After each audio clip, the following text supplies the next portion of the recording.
তোমাদের সাথে কি ফালতু কথা বলবে? তোমরা তো পয়সা ছাড়া কিছু ছিল না। একবারও কি আমার মামার খবর নিছো যে ভাই মাটা নাই, তোমরা কেমন আছো? একটা তালে বাজে না, আমার মার মনের ভিতরে শয়তানি জাগছে। আর মা খুবই অহংকারী, খুবই অহংকারী, মানুষকে মানুষ মনে করে না। আমার বোনটাও লোভী, আমার চাচাটাও লোভী। আমি শিওর আমার মা আমার মায়ের মধ্যে নাই। আমার মায়ের হার্ট অনেক বড়, অনেক বড়। কিন্তু মাঝখানে একবার ভাবছিলাম যে আম্মু হয়তো ঠিক হয়েছে, কিন্তু না, আমার মা আর হয়তো ঠিক হবে না। আমার মা সমস্যা করে ফেলছে। ওরা আমার মেন্টালিটি চেঞ্জ হয়ে গেছে।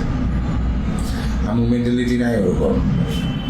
আমার বোনটাও লোভী, আমার চাচাটাও লোভী। তো ওদের কারণে আর এই দিক দিয়ে পাপ্পু আছে, জাহাজ আছে, আমাদের এই যে আমার নানির গোষ্ঠীর কিছু মানুষ আছে, আমি এগুলা বলতে চাই না। ওদেরকে বলতে চাই তোমরা ফার্দার আমার বাসায় যে আম্মুকে বা ফোনে আম্মুকে উস্কাও না।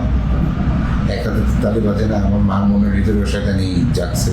আর মা খুবই অহংকারী, খুবই অহংকারী, মানুষকে মানুষ মনে করে না।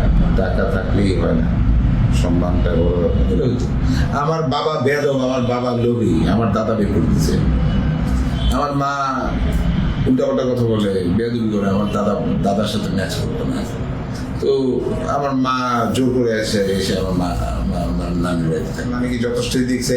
মামিদের কথা বলো, মামিরাও দেখছে, আমি দেখছি, চেষ্টা করছি। তোমরা প্যাচ লাগাই দাও, তোমরা ঝগড়া সৃষ্টি করতে পারছো। আমি এগুলো বলতে চাই না।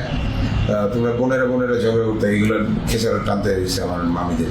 তোমরা হিংসা করতে আমার মামিদের চলাফেরা দেখে, এগুলো দেখভাল করে। তোমার নানি কখনোই খারাপভাবে ছিল না। আর চিকিৎসার কথা বলি একটু।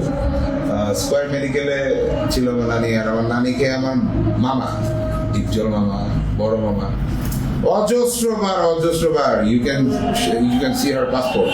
আপনার পাসপোর্টটা একটু দেখেন, পাসপোর্টটা কার কাছে আছে আমি জানি না, অন্তত 200-400 বার তো তাকে চিকিৎসার জন্য নিয়ে। জানাজার কথা বলছিলাম আমার মা, যে জানাজায় যায়নি। মা তুমি তো দেখোই নেই ওখানে কি হয়েছে, তুমি তো এখানে ছিলাই না। আরও তোমার কিছু বিষয় আছে, ওইগুলো আমি আর নাই বললাম। ওইগুলো আমার মামা যে বলে নাই, তোমার এখন শুকুর করা দরকার যে আমার ডিপজল মামা এখনো তোমার নামে বলে নাই এই কথাগুলো। তোমার কত বড় দুঃসাহস হইলো, তুমি আমার মামা যে কিনা তোমার বড় ভাই।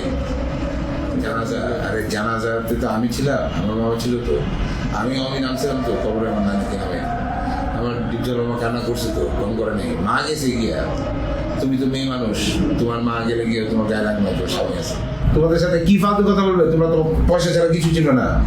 তোমরা তোমার ভাইকে কি সান্ত্বনা দেওয়ার জন্য কখনো গেছো? চাইতে গেছো সবসময়, আজও চাও। একবারও কি আমার মামার খবর নিছো যে ভাই মাটা নাই, তোমরা কেমন আছো? কেউ এক বাটি টিফিন ক্যারিতে ভরে কোনো খাবার বানাই নিয়ে গেছো? খবর নিছো? অভাব দেখাইছো? তো মানুষের সাথে যা করছো, কাজের বুয়াদের সাথে যা করো, তোমার নামে যদি মা এলিগেশন খুঁজি, আমার বাবার নামে এলিগেশন খুঁজি, অজস্র রিপোর্ট আসবে। এগুলো ধামাচাপা পড়ে আছে, এগুলো কেউ বলে না, বলার সাহস পায় না। আমার মামার সম্মানের দিকে তাকায় তোমাদেরকে কেউ কিছু বলে না। নাইলে হয়তো তোমরা সমাজে এতটুকু বড় বলে কথা বলতে পারতে না।